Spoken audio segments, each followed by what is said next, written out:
Yeah. À Gaza, y'a pas de pause,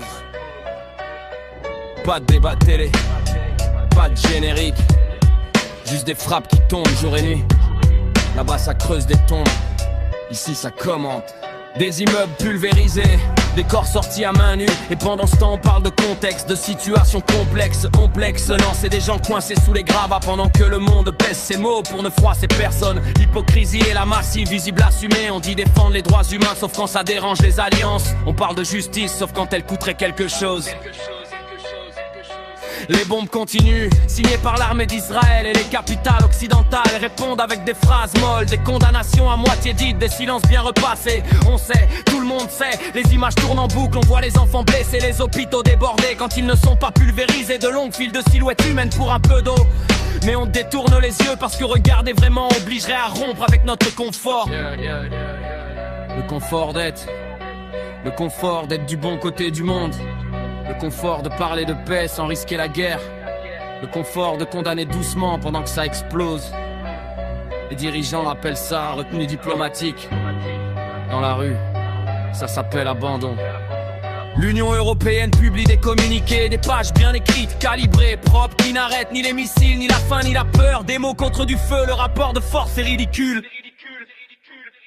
On sanctionne vite quand ça range, on s'indigne vite quand c'est sans risque. Mais là soudain tout devient lent, flou, nuancé, de poids, du mesure et tout le monde le voit. C'est ça que ce texte crache, pas juste la guerre, mais l'hypocrisie du double discours.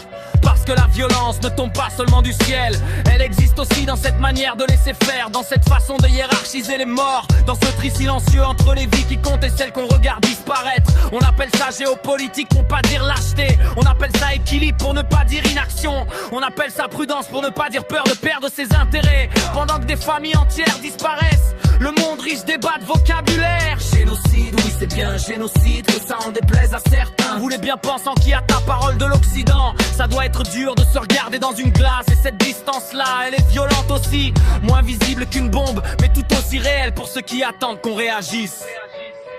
Il ne faut pas être poli et respectueux lorsque la situation ne l'est pas. Ils refusent le langage propre quand la réalité est sale. Ils refusent l'indifférence maquillée en neutralité. Tant que le confort primera sur la vie humaine, le mot valeur sonnera creux. Et l'histoire, elle, retiendra pas les communiqués. Elle retiendra qui a parlé, qui a agi. Et surtout, qui a regardé ailleurs.